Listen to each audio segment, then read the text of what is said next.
Welcome everybody to the latest edition of the Inside Track with our sponsors this time around for Series 3, which is FitPhone and, as always, Independent Gyms. Our special guest this week is a fabulous spa consultant, which is Katie Howell. Welcome to the show, Katie. Hello, everyone. And as always, with me, my trusty sidekick is Glenda Rivoallan. How are you doing, Glenda? Very good, thank you. Lovely to see you, and I'm excited about having Katie here. Oh, absolutely! You're looking very well from your trip abroad. So looking very glowing, Glenda. So let's celebrate your holidays. Right. You say that every time I come on. That's because you're always on holiday, Glenda. That might be why. I might be telling you something. You're still right. Saying. Yeah, I'm only jealous because I'm never on holiday. So Katie, welcome aboard. Do you want to? Because obviously, because you're from the spa industry, and a lot of our guests tend to be more the fitness side. Do you want to give us a run through of who you are, what you sort of done in the industry, and what you do now? Sure. So my name's Kate, as you all now know, and I am the owner of a business called KH Spa Consultancy, which started just prior to lockdown. So a great time to start your own business in hospitality. But what got me to that point was I had been a spa therapist for all of my life, and was lucky enough to work abroad, work for big companies like Steiner, Disney, Holland America. And then I decided that ships were 14-hour, 16-hour days was time to call it a quits. My liver couldn't take any more alcohol consumption. It's a tough gig, isn't it? I'm Welsh, but I mean, it took a battering. I'm not going to lie to you. And basically, I finished my contract. So I'm managing one of the big cruise ships for Disney called the Disney Dream. So I was the youngest manager to ever manage their ships. We were doing about $250,000 a week. So wow. Quite a high income. For Disney, not for myself. And basically after that, I went for a holiday in Norway, as one does, and ended up staying there for over a year because I got drunk at the bar, which was not what I was intended. I was going to go there and be healthier. You're right? That's it. Going to have to watch Partying with Katie, right? Yeah, I can drink. Anyway, that's something else. And so I basically had a few drinks at the bar. They had a beautiful. My partner at the time was a head chef, and there was a spa there. And Norwegians are very introvert people. They have these beautiful outside environments, but inside the spas, I don't know if they understand how to work them. And just coming off working for obviously a massive spa like for Disney, I was very much still in the thick of it. And I was talking to some random guy at the bar and basically not being disrespectful, but basically saying that spa could be so much more than what it is. It was dead. It was dirty. It had nobody going in it. And it was just something that was a drain on their bottom line, as we found out at the end. So this guy was the actual owner of the hotel and had hotels all over Norway. And he had no clue about spas. He just built it because why not? And that's what most people do. They just build a spa because why not? And then complain that it's not an asset when it's not functioning properly. So I said, look, he said, no, I don't know what your plans are, but I would love for you to stay in Norway, turn it around and show me what you basically, put actions to words. And so that's what I did. Within 3 months, I had redid the menu, brought on a brand new team, worked with the supplier that was already there, a product line called Bavonia, which I'd never heard of at that time. Basically just recreated it. I deep cleaned the spa myself, reconfigured it, changed everything, bought new things in at a low cost because I said the spa wasn't making any money. So they didn't want to spend more money on something that wasn't making any money, which I totally got. And so for that reason, I did all that by myself. And within 3 months, we'd made more revenue in the whole of the year before. Our retail revenue, they did 32,000 NOx, which is like £3,200 in the whole year. And we did over 80,000. So we did 8,000 within 3 months. So I just wanted to prove that this spas could be a profitable asset to any owner, whether it be a hotel or a gym. But you have to understand how to work. It's not simply a room with a bed doing massages. There's so much more to it. And so that basically was that. Stayed there for about a year. Realized I didn't want to live there forever, and going back to Wales, which is where all my family and friends are, was a bloody nightmare because I was 26 at the time, so everyone was getting married, having babies, so I was missing all of that. And whenever I wanted to go back, Norway is a nightmare because their kind of motorways are non-existent. They're like our dual, they're like little roads that we class as, a back-end alley type situation. So getting to like Oslo airport from the south was impossible. So basically a year later, I decided that I wanted to come home, and that's what I did. And then I started working for a company called Soho House, and we opened the Soho Farmhouse in the Cotswolds. I was the opening manager there, opened, and Nick Jones, who's the owner of Soho, said basically he was put me in competition with the number one London spa, cowshed, and then also Badminton House, which is like where the original cowsheds were coming from. And he said, I want you to be better than both of those, which is a big ordeal because they were really successful spas. So I said, right, okay, we'll give it a go. And within a couple of months, we were smashing the numbers. Our budgets were just being blown out of the water. I set the spa up myself, along with my team. I trained my team how I would, want to be a therapist, and I was very strict. I was very strict with it because I had to be, because of the type of clientele that we were having. Yeah. But I was also very, I also was a therapist myself, so I knew the background, I knew how hard it was, and I think that kind of like that whole kind of thing that I loved with Soho was that you could be yourself, but it with a professionalism underneath. And this is the biggest problem that I see for most spas, is that there's most spas, 5-6-star spas, the therapists are not themselves. They're not who they truly are. And so they can't truly connect with their clients, because if you're not who you are, then how are you ever meant to connect with people? And this is the biggest thing I see, is clients don't connect with their therapists don't connect with their clients. Retail's poor because of it. Return bookings are poor because of it. The spa eventually, once it's past its year birthday, you see a big drop in kind of like revenue, return clients. The spa doesn't look after, I call it, the pennies, but the local community. And this is because therapists aren't allowed to be themselves. They're trained that the client is from Mars and they're from another world, and it just there's a massive divide between what therapists should be, which is the heart of the community, to to support and help and nurture your clients, rather than just trying to sell and get them in, get them out, which is what I sometimes used to have in my head, is get them in, get them out, get them in, get them out. It's like I think it naturally does, because the way the bookings are worked a lot of the time in the spa. It is. I mean, obviously, having run a spa for Marriott for a long while, it's very much, it's in and out, isn't it? And I guess the other challenge you have, especially destination spas like you'd have worked in, it would have been, whereas you're on the cruise ships where you generally potentially seeing the same person, even only for a week maybe, but you're seeing that person regularly. Quite often in a destination spa, it is just that. It's like a one-off every time, isn't it? So as a management team, I can imagine it's very easy to get into that. Well, it's one-off. Let's just roll them in, roll them out, and that's what happens. Ryan, if you compare spa to health and wellness, it's similar in the sense of Katie talking about them not feeling like they've got that sense of purpose. I think that's really a problem across the board. Yeah, is that how is their personal and professional values aligned with the businesses? Yeah. And I think that there is a big disconnect, and that's really quite overwhelming for people if they don't feel they're living their why. Because you can still live your why with a bigger why, and I don't think we join the dots there.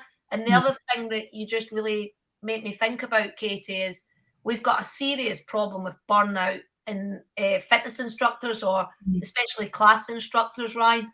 But I've heard the same story for therapists. With all due respect, it's blooming tough if you do 8 massages in 8 hours. Yeah. So how do you tackle that? Because I think it's a definite combination of purpose and burnout, though, because the job can be very physically demanding, can't it? It can. And I think there's a couple of ways that you can do that. I know the industry in the spa world, the product brand, the product houses are coming up with better ways of doing treatments. So hands-off treatments, or treatments that don't require the therapist to break themselves to be able to provide a brilliant service. But how I see it is, when a client used to complain to me, it wasn't just because the therapist, because of the treatment. It would be a lot of things. It'd be the booking system not working correctly.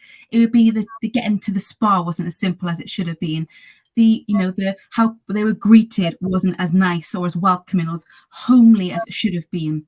The robes didn't fit correctly, or the smallest things that I see working with now operational spas and ones, the spas that I used to run. This is where it's not just about the treatment that people tend to complain about, it's the whole experience. And then if you get then a therapist who's running late because the spa was never designed to be a practical, operationally successful spa, and you're towels in one area, your therapist in another area, and they're just running around.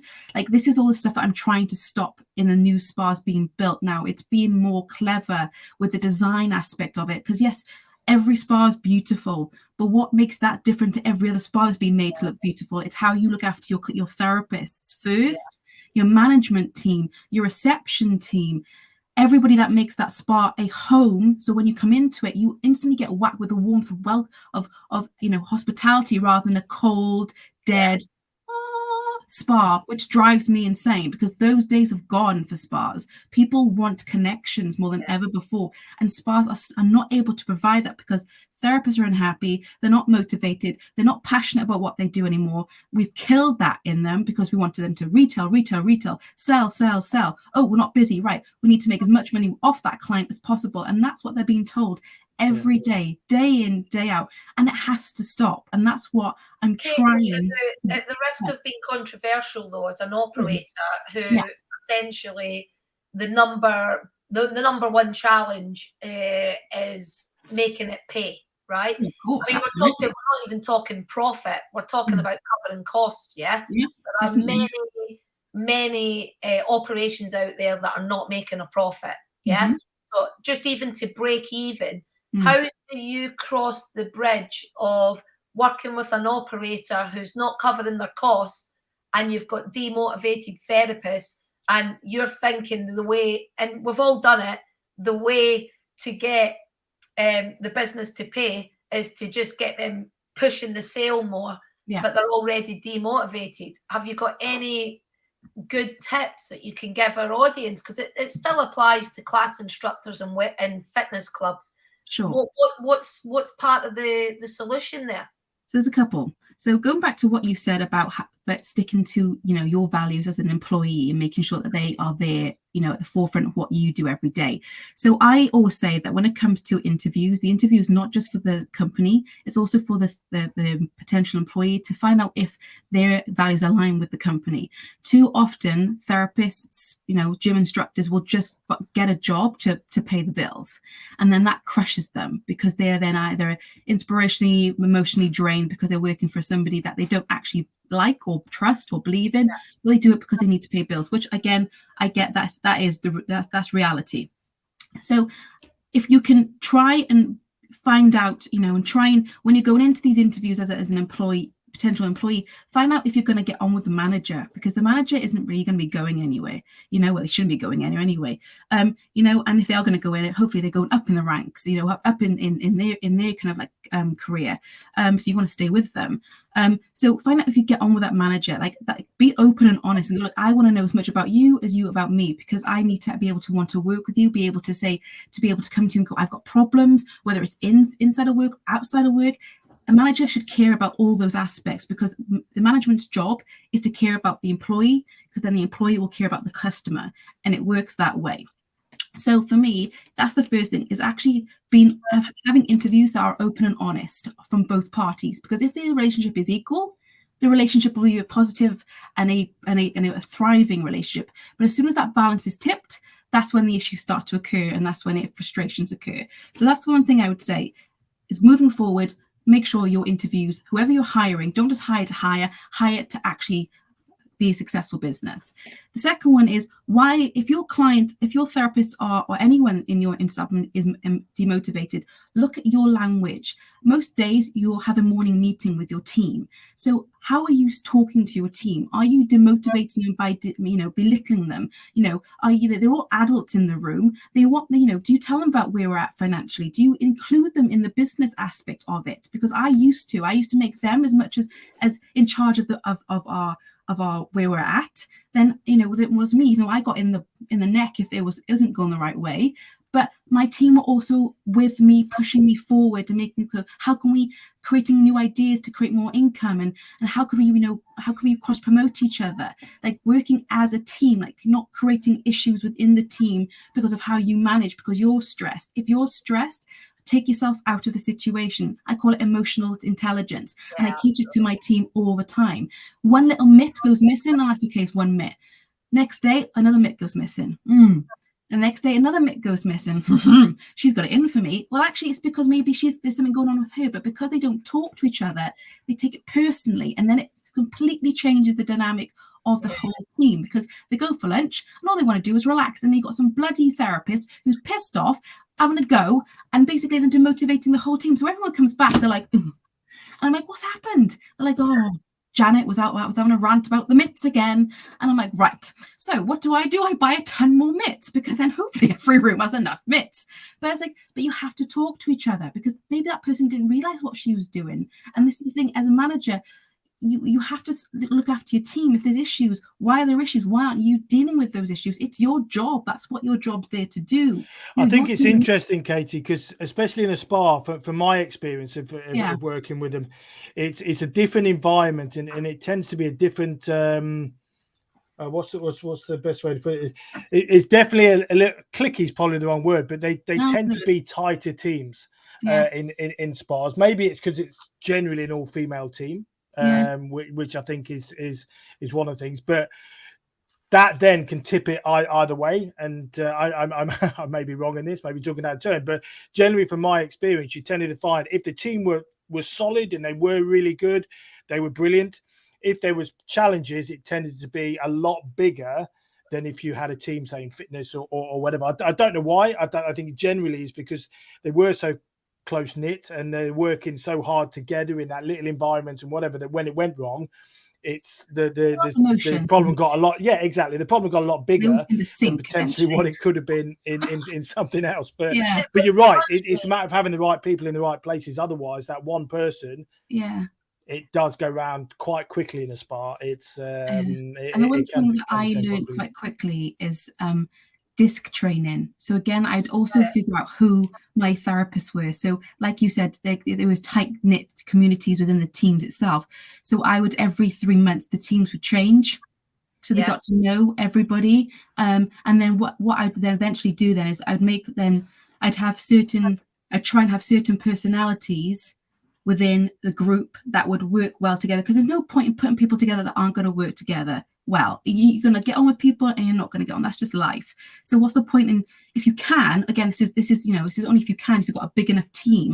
My team was 60 by the end of it, so I could play and play with the rotors a lot. But I mean, for me, it was making sure that I always was thinking about disc training, because that's a big thing for me, disc training, because it taught me a lot about who I was as a person and who I was as a therapist, and why, D-type personalities were so easy to talk to and be straight to the point to, and I enjoyed working with them because they're the dominant. We would clash. Would clash. I'm an I, hi I. Yeah. So is Glenda, I think, as well. So I'm not sure we should work together in a business. No. I'm not a D, but I like working with. I like Ds because they're easy to work with. Yeah, because they're just straight to the point.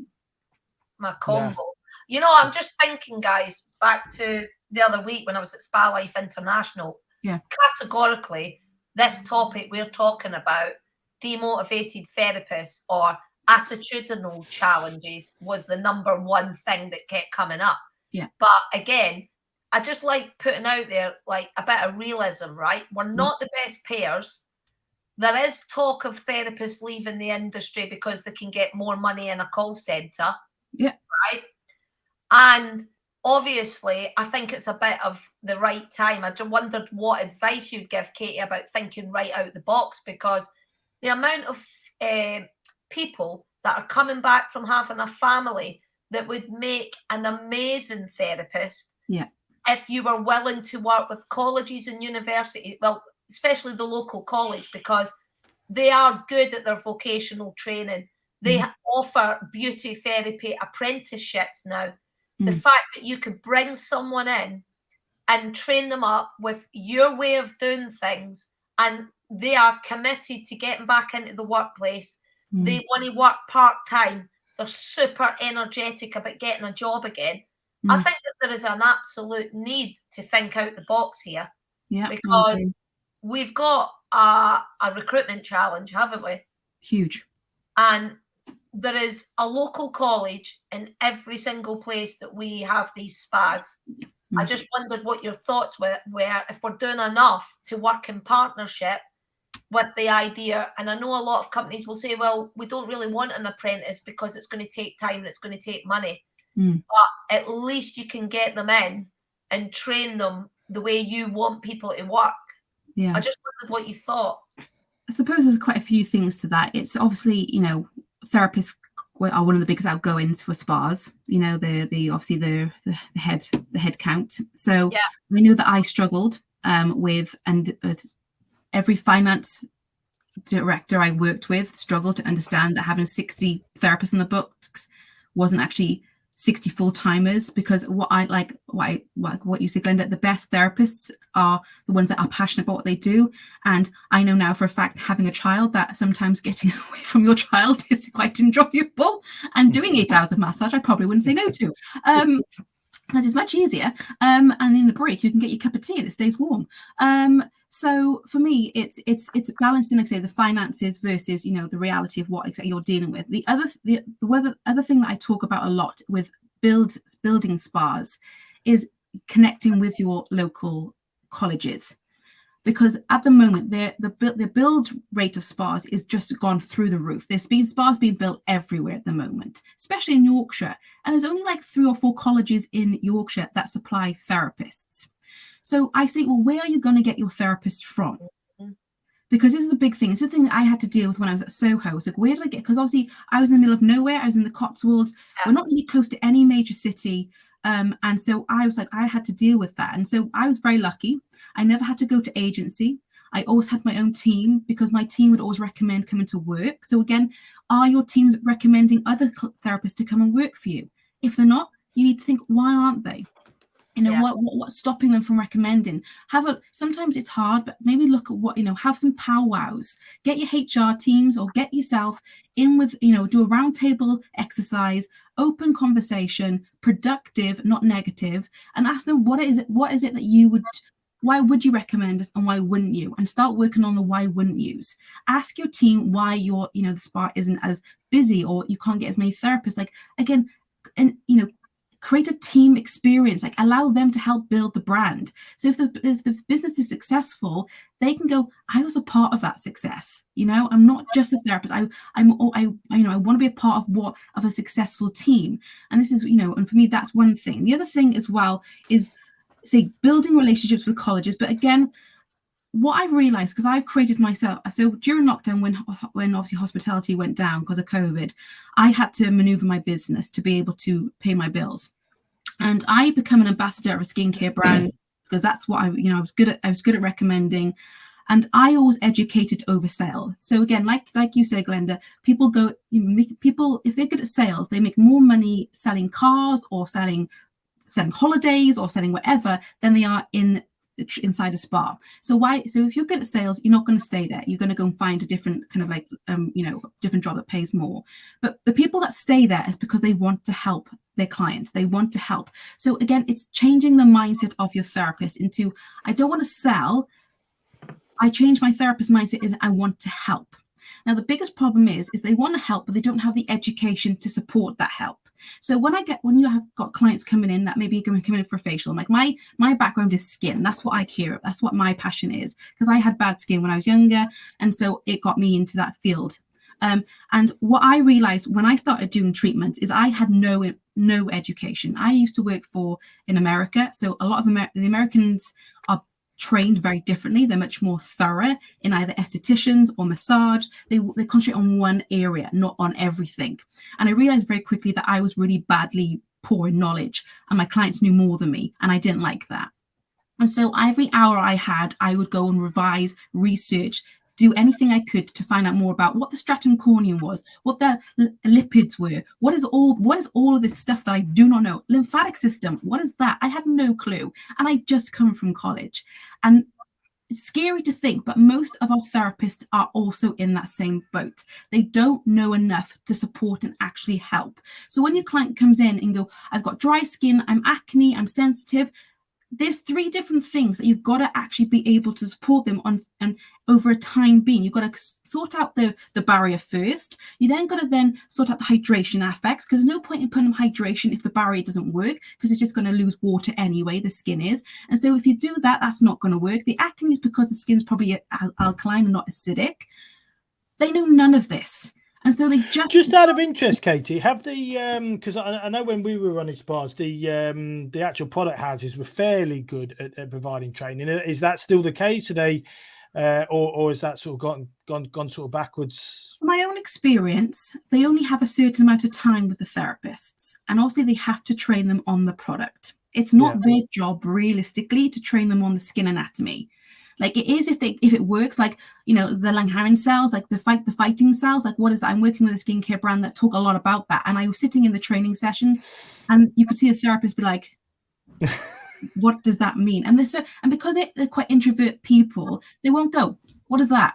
They won't do it. I wouldn't have done it back then, you know? But so, you know, so it's creating training that inspires your therapists, creates passion back into your therapist, allows them to have education and knowledge that they can utilize today. So that it's a big thing in fitness as well, Katie, in terms of the education. The sort of education's got, it sounds really bizarre, but instead of going upwards as our industry knowledge is improved, it's actually gone down to try and get more people into the industry. So what they've done is they've made it cheaper and quicker for personal trainers and instructors to get into the industry. But what that's done is actually it's taken away a lot of the training, so the education is not as good. Yeah, I agree with you, Ryan. And then what you do see across the board, and this is not siloed to the fitness industry, this is happening in the spa industry as well. Go and ask the therapist how many one-to-ones they get a week. Yeah.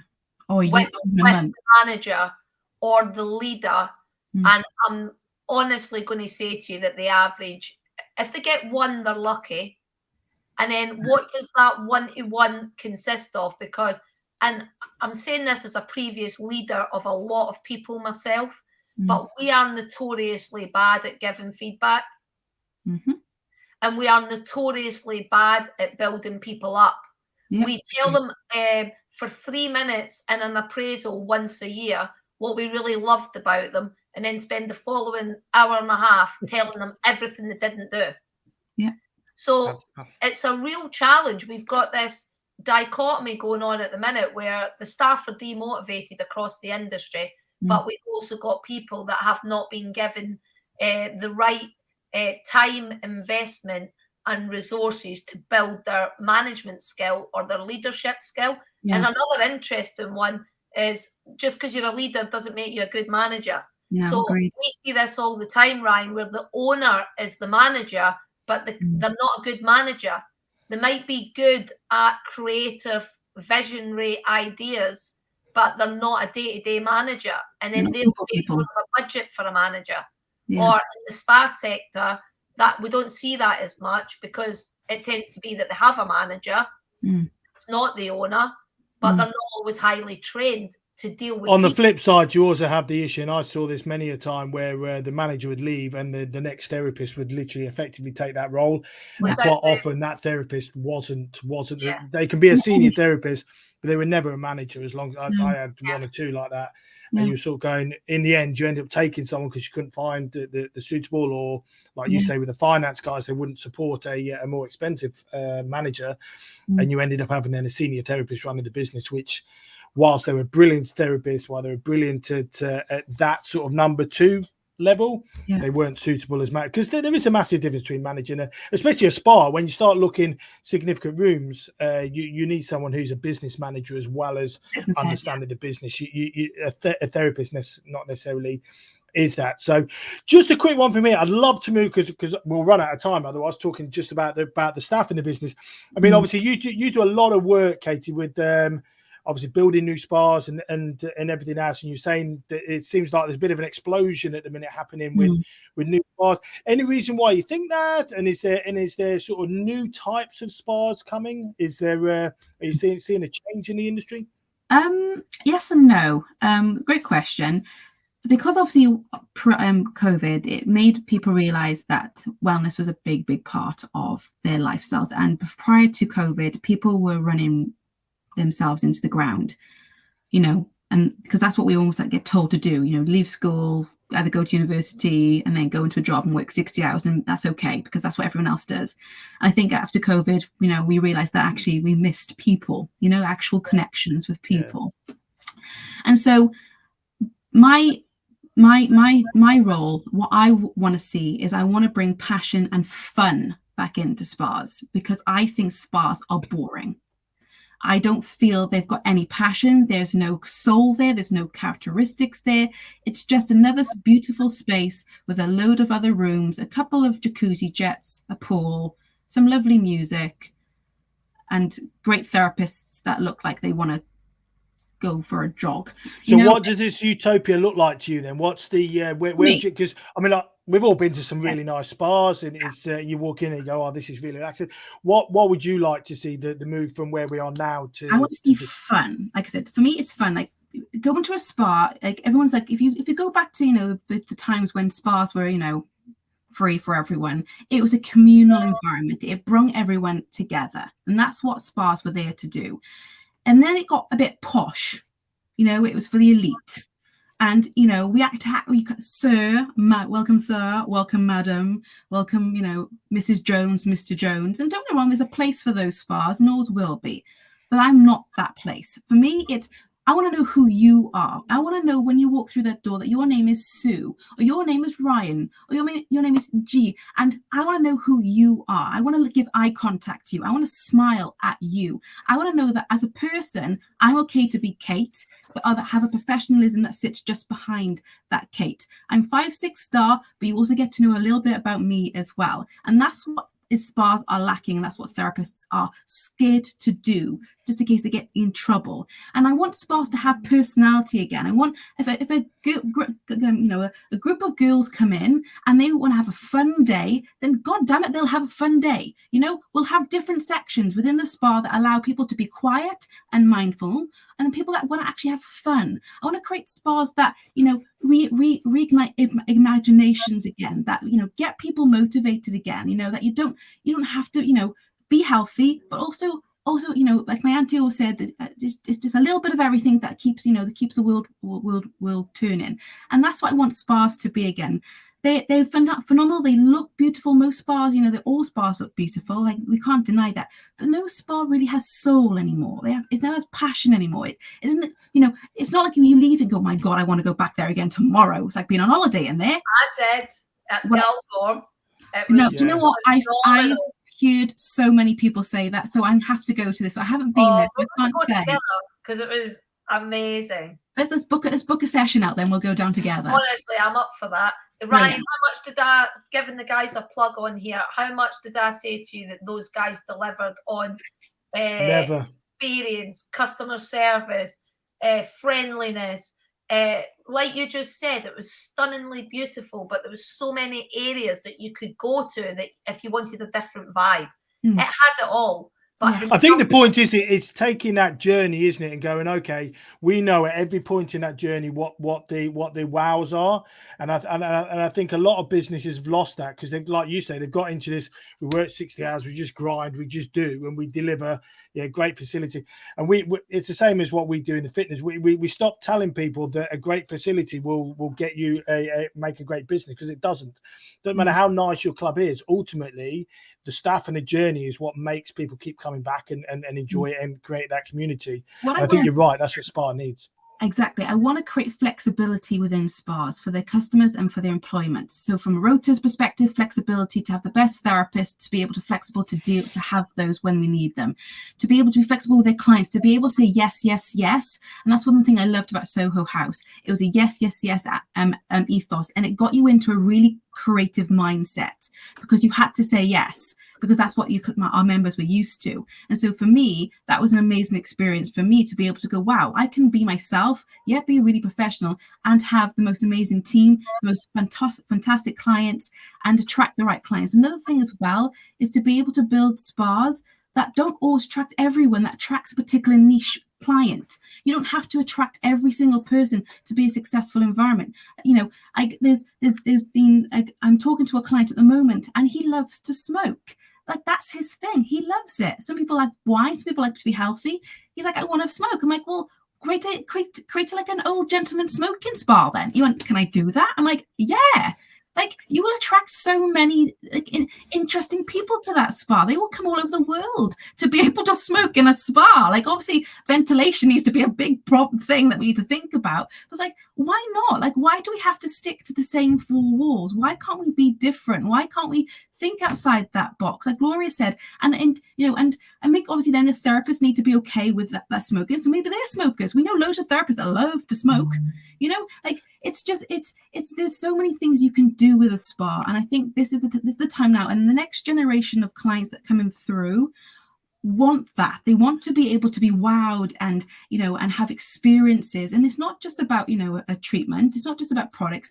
It's about how the therapist feels. It's about how the spa feels. And, you know, you're very much right there, Katie, because if you think about the generations and all the Gen X and whatever, and the Gen Z and whatever coming through, it's very much about experience now. So if you look at how a lot of businesses are going now, so the membership model is getting broken down massively as more and more people are having memberships at a boot camp, at a spa, at a I don't know, you different yoga, Pilates. They're having all these different things because it's all about experience now, not necessarily about one place. I'm just going to go there. They want to experience all these different things. That's why, unfortunately, COVID stopped this a little bit. But travel was becoming huge. The amount of youngsters that were making sure they're going traveling the world, not just to Spain, like my era. You know what I mean? They were going around the world. You were getting 22-year-olds going to Singapore and Southeast Asia and having 6 months off traveling. I've got a friend, funnily enough, and they've just gone to Mexico. They've literally sold up house, early 30s, late 20s, sold up everything, gone to Mexico because it's about experience, and that's what they're doing, and it's fantastic to see. And I think that is changing in the spa as well, with everything we're doing, and we've got to embrace that and go, okay, what are we doing? We can't just provide a pool and a nice jacuzzi. Where it's about creating an experience that makes someone go, okay, they want to repeat that experience with us, rather than going, I'm going to go somewhere else and find that other experience elsewhere. Yeah, and that's my job.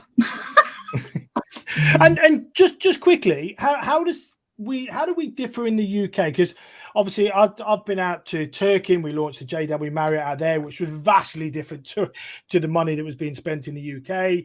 Obviously Singapore, South Africa, and whatever. They all seem very different in terms of what they're doing abroad than what we're doing. I don't know whether that's because they're destination spas and the types of hotels, the resorts, or whether it's just our market is different. We're very British, aren't we? So I think, you know, and I think that's also changing as well. Like, we've got so many different nationalities living within the UK now that want different things from us. You know, the way that the customer service is going is very different. If you look at just look at restaurants, how Michelin star restaurants have had to change and diverse and be different. You know, once upon a time, you couldn't walk into a Michelin star restaurant in, you know, a pair of sneakers and some Levi jeans and an open top t-shirt. But now the multimillionaires and the multi-billionaires of today are young 23 entrepreneurial people that don't want to wear suits, and they want to be, you know, wowed, but they don't want to be stuffed with it, you know. And there will always be a place for that, and I appreciate that, because, you know, that is everyone's different and everyone has a way of looking and enjoying things in life. But I think the majority of us want to be comfortable, yet, you know, smart. We want to enjoy things but not feel like we're being watched, and you know, kind of you know, and just not be, you know, be their true selves. I think people are fed up of putting on a front all the time, and are, you know, fed up of not being who they really are. They want to have small groups of friends rather than large groups of friends. I think, you know, we as a civilization are just changing in general, because I think we're just so tired of being told to act and look a certain way. And now come the day where people are being different, and they're accepting that. And I think that's such a great place to be, and it's exciting, because I think it's going to change the way that we all work, look, feel, and socialize. So spas have to keep up with that, because otherwise we're going to fall behind. And what would you say the latest trends are? What's because I mean, for anything from Casey and all that sort of stuff. That it's a while since I was in spas, but obviously I can imagine there's a lot changed since 2014 when I was well, the machines are kicking in, aren't they? Because they're dealing with the fact that they can't get therapists in the room, so they're working with machines an awful lot. Cryotherapy is a big thing. Like, again, experienced treatments, but hands-off treatments that are basically spas aren't relying on therapists to be there to offer those treatments. So this is what's going on at the moment, but again, it's going back to, that kind of, that community. People want people. They don't want machines. They've got machines in their life every day. They've got a phone, laptop, iPads. That's going to be something, it's going to be a very big trend. It's trending now, but I don't think it's going to last. And I think there's a lot of money. It's like, the bikes, like lockdown happened and everyone bought all those Pelican bikes and now nobody uses them and everyone's flogging them on the internet because they rather go to the gym and see people, because it's about people. And I think this is where spas have to change. They have to think about their when they build the spa, they have to think about how this journey doesn't just affect their clients, but also their employees, like the family that are going to run that spa. That's what you have to create. You have to create a family environment to allow your therapist to grow, to flourish, to become nourished. And one thing I loved about working on the ships is I surrounded myself with totally different therapists, different ages, different nationalities, different cultures, and it made me a better person and a better therapist.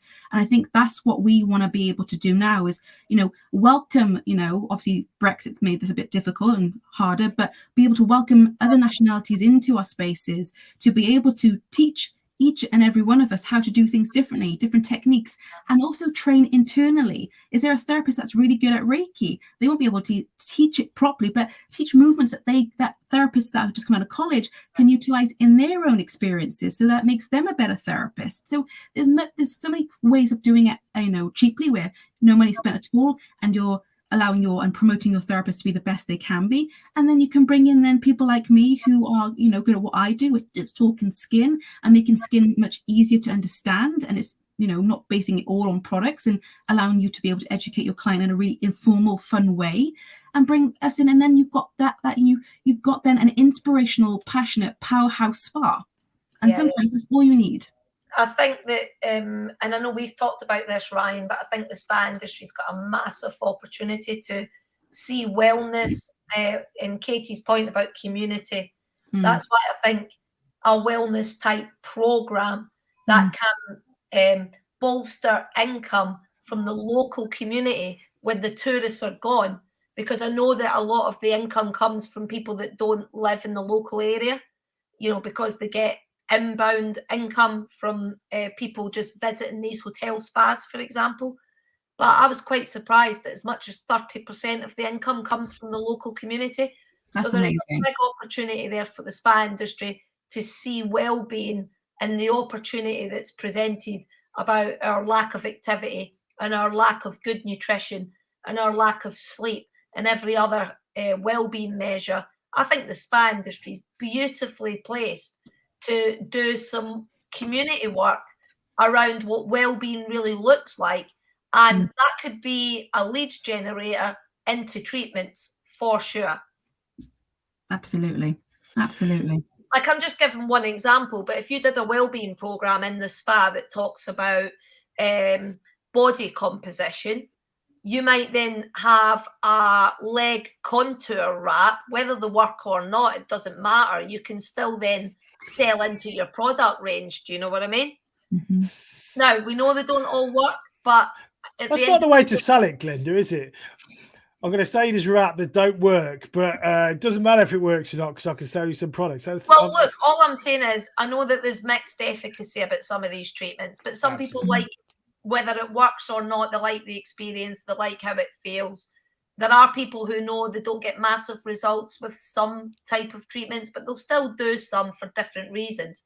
And I do honestly believe that. It's like this industry is perfectly placed to take on well-being. Weirdly, Ryan, I'd say they're even more placed in some of the fitness clubs because they're really calming spaces.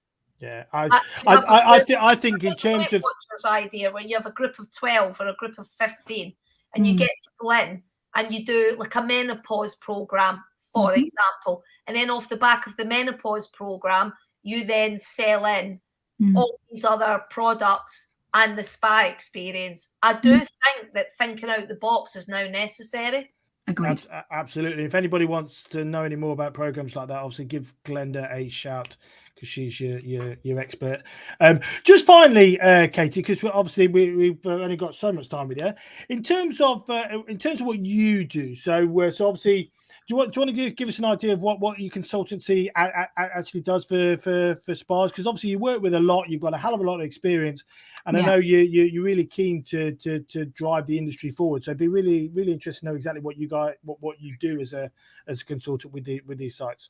Sure. So, I mean, there's kind of three parts to my business. There's the first part, which is I make sure I work with the architects, the designers, the interior designers, and make sure that what they're building looks beautiful, but it's also going to be an operational success where it makes you money. And we think about all the things that the spa goes through day to day that could be a challenge. So, for instance, a lot of spas build just, say, typical treatment rooms and not think about the menu. So I will almost create a menu to fit for the spa to be built in and around. So again, flexibility. But so many times we go into spas, we see these beautiful massive machines sitting in the corridor because they never got thought of at the design phase, and they've got nowhere to sit.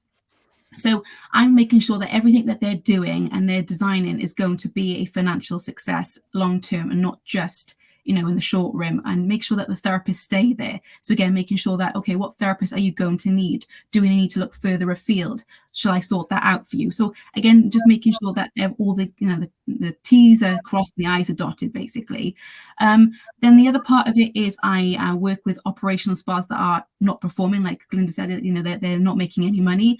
I can go in very, very quickly and turn their spas around, but through just redesigning maybe the feel and look of the place, to talking to the therapists and motivating them, finding out what their struggles are. So almost being the interpreter, because sometimes they just don't feel comfortable even talking to the HR of that company, because HR, even though they're meant to be Mr. Switzerland and Mrs. Switzerland, they will always be, the company's, protector. So, and then from that kind of conversation, I will then put measures in place and work out with the management and the hotel management how we can make this environment better for them. Because, for me, it's my priority, because if they're happy, your clients will always be happy, and the revenue will start to come in. And then the third aspect, which is new to me, well, not new to me, but it's new to my business, is I come in and I support therapists on how to actually be a good therapist. So how to bring back how to bring motivation back, how to do consultations correctly, how to get in and know your client. And I got a 4-step method, and my 4-step method is gain the friendship, to get the information from them, to then educate, and then to then recommend. If you miss any of those 3 steps before the recommendation, you're just a salesperson, and it goes against what you believe in as a therapist. And so we go through how to do that, and then I go through skin anatomy. I go through in detail how aging skin works, dry skin, dehydrated. So we go through like the main types of issues that clients tend to deal with. And by the end of that 7-week course, so it's a 7-week course at the moment, but I'm making it more on, so it's an online portal. Or I can go in and teach one. Normally it's the consultation part, where I go in and I kind of let them think differently about how they've been taught.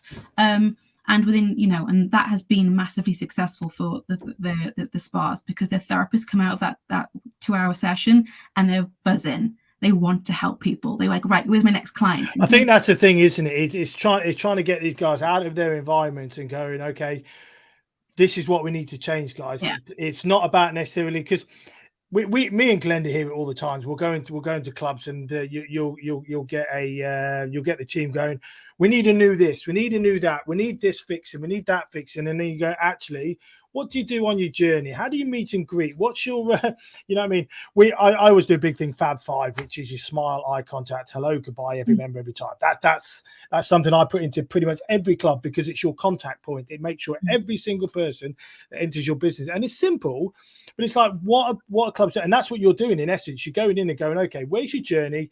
Get that right. It doesn't matter whether you've got, I don't know, a bit of paint missing on that bit of the wall, or this ain't quite right. We can sort them later. But without the journey and without the that client contact and the way you are with the client, nothing works. Ryan, it's funny because the whole podcast has been about people. Katie's gave a really clear message today about the power of education, further training, supporting the people in your business to be their best, right? Here's the interesting point in this.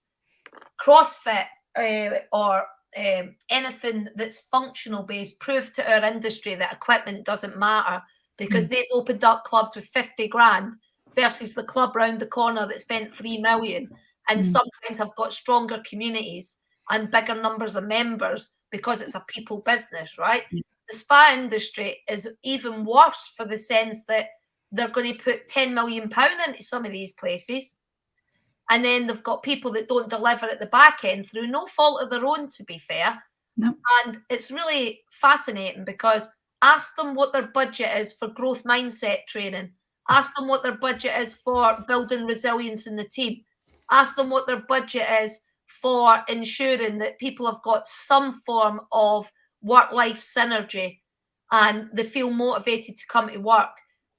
What's their budget for actually allowing someone to grow in their purpose and their direction that is still in alignment with the company's values? And their budgets don't even exist. No. But they've spent £10 million on a facility that comes down to whether or not your therapist is going to rock up that day with the lights on or the lights off, and do the job. And this is what I mean. This for me is literally, just put it into words. Like, this is what I struggle with every single day. Is you've got X amount of money to spend, but it's like, but who are you building this for? Yeah. And there's nobody in mind, not even the clients in mind. It's like, so let's build a spa with your ideal client and your ideal therapist, and then let's build it for them. I mean, it's an interesting dichotomy, and why, as consultants, we do get frustrated, but it's also why we're in business, because, I was working with a client the other week that was going to be spending an absolute fortune on something new for the business. And I was like, okay, how do you know the need is there? They were like, because we know it's a good idea. Okay, so what research did you do? Well, did you speak to the people that actually already use your facility? No, we've not done any focus groups or primary research or secondary research. Oh, but we know it's good because when we go to a conference, people have told us this is massive. It's like, you know what? We're doing a lot wrong that could help us. And I think Katie's message should get really thought about by the people listening to this today, that this is a people business. And if we don't sort out our recruitment and staff development challenges, we're in for a rough ride. Well, you've heard me say this many a times. I mean, I've spent a lot of time at Marriott, and this goes back to when Bill Marriott set up the business originally. You look after your staff, they'll look after the customers, and the money will keep coming in. And that is how he set the whole Marriott business up, from his root beer stand all the way through to obviously his driving hotels and all that, to where they are today. That still stands. That's still trained in every new recruits training, induction, and everything else. It is look after your staff is number one. It's not the customer. It's not the hotel design. It's not how much money you spend. It's not the owner, because most of those hotels are owned. They're not owned by Marriott. They're just managed. None of it comes first. It is the staff first. Now, whether that's always pushed is a different matter. In the UK, probably less so than around the world. But that is the ethos that Marriott was built on. And I think if everybody took that. Ryan, it's the other reason, and Katie, why I say about the spa industry needs to think about its product portfolio that's non-physical, because there is a definite physical demand on therapists who have to do 8 massages a day. Now, we used to restrict it to 4 hours. Yeah, but they might be then doing some other form of treatment. It's all very physical. I mean, we do know this. Don't laugh, but my husband comes from an electrical background, and he's now got really bad hands because he's constantly been doing, screwing nails, you name it, all that stuff that he does, wiring. And you need to have a word with your husband, because you don't screw nails. Oh, you know what I mean? But he basically has got arthritis in his hands, right? Now, we know that these guys, girls, it's a physical job. But this is why I think it's exciting if we can upskill these people and say, you are our lead for menopause, or you are our lead for men's health. And we do these form of products that are non-physical that can be integrated to the physical. That's a clever step in the right direction, because, we don't want them standing about when they can't do a massage, doing nothing. Carpal tunnel is massive, isn't it? Generates money. Yeah, carpal tunnel issues with their hands is massive in the spa industry, especially with therapists. At Spa Life at the conference that were telling me about, just how physically demanding it is. It's physically, it's emotionally, it's timely, it's everything. Like, people don't realize how intense a spa is. Like, if you walk into a spa and everything's calm, that's a pretty good spa, because most of the time, like everyone always says, the spa's like a swan. On the surface, it's all graceful, and underneath, it's just going like the clappers, because things are moving around all the time. And it's a very much a moving entity, constantly changing, constantly moving, constantly trying to figure things out to try and get business in. And if you're at that point, you're doing really well, because because that's what you want to be doing. But there's so many then things that affect the therapist, mental status. We're human. And, what happens outside of work will always affect what's going on, especially if you're an emotional person. And that's always going to be the case. But if you've got management that are supported, also another thing to think about as well, if you're listening, if you're a hotel manager and your spa's not succeeding, how often do you have just okay chats with your spa manager? Because that spa manager has about 20, 30 girls all going at her or him every single day. And if they don't get any kind of presence or any kind of like lean on, they're going to buckle, and then the team's going to buckle, and then that's when it all goes completely to put. So also hotel managers, if you're scared of the spa, that's okay. You don't need to know it. That's where you've got good managers in there. But at least go and say, are you okay? When you ask for a one-to-one, don't go and book a one-to-one in with no explanation, because it will panic the crap out of people. So just say, I'm booking a one-to-one because I want to find out how you are. And do you know how about half your managers would just literally cry, because that would just be like relief, and this is the thing, I'm seeing it time and time again. People don't respect each other. It's insane.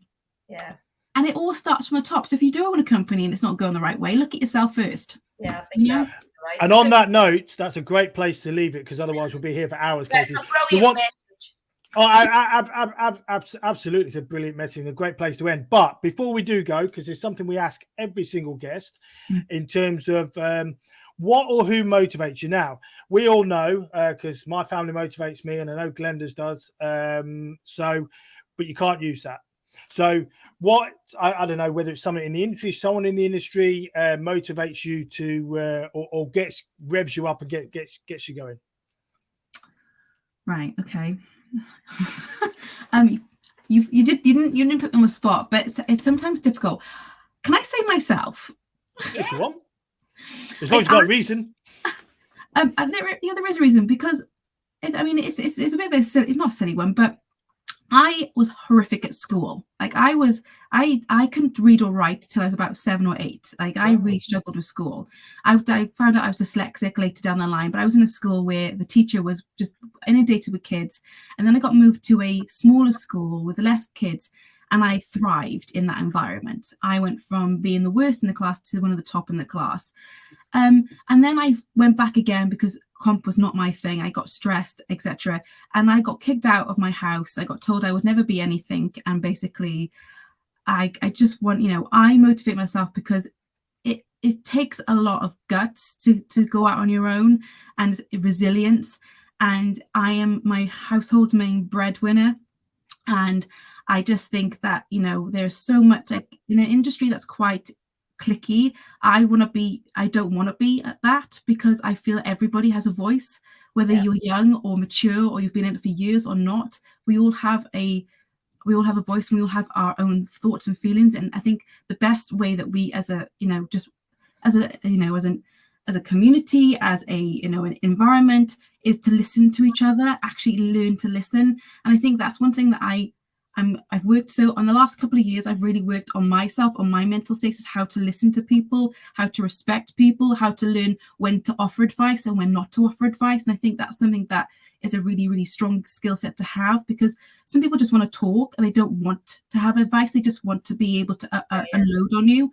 And so I kind of inspire, and I gain confidence from myself, because I see where I've come from to where I am, and where I'm going. I know in the next 6 to 9 months, I'm going to see huge growth for myself, for my family, for my business, and also from the spa industry, because I just feel I got so much to give and offer.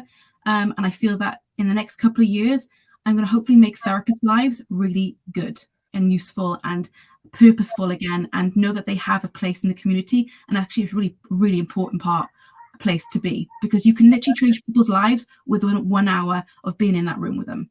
Absolutely. And what a great story, Katie. I mean, my brother's the same. He's really badly dyslexic, and he had his troubles when he was younger. Now it's same as you, got an amazing career, doing extremely well. So they're always inspiring stories. And also, you know, for motivation for you, Katie, and I know you know this, but the spa industry needs people like you.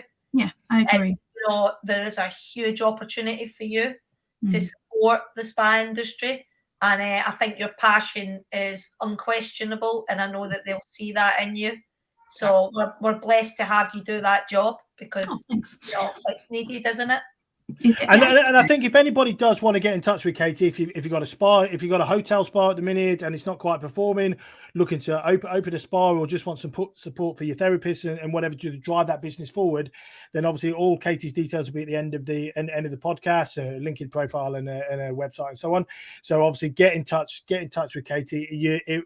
It won't be wasted time. Let's put it down. Yeah. I feel like on the shows, you know, on TV, we're like, you know, call my line. We can get you doing a challenge if you want. Celebrities on. We can get you eating bugs if you like. But absolutely fabulous guest. Well, yeah, exactly. You can do that. But yeah, I really appreciate your time this morning, Katie. It's obviously it's to look at the spa industry and get a real insight into that is valuable. It might even inspire some people to look and go, okay, we may run this at the moment, but let's have a look at the spa, because the spa's not dead, and there are real opportunities with it. But you've got to do it the right way, and it's like every business. You get set up right in the first place, and you've got a huge opportunity to succeed. So thank you very much for your time this morning. We will catch up again. Had a great time. Yeah, absolutely. That's what we're here for. But we'll get you on again at some point. Obviously the show continues, so I'm sure we'll get you on it, and you can tell us more about your story. So thanks so much for your time this morning, and we will see you soon. Thank you, everyone. Bye. Cool. So let me just end that recording.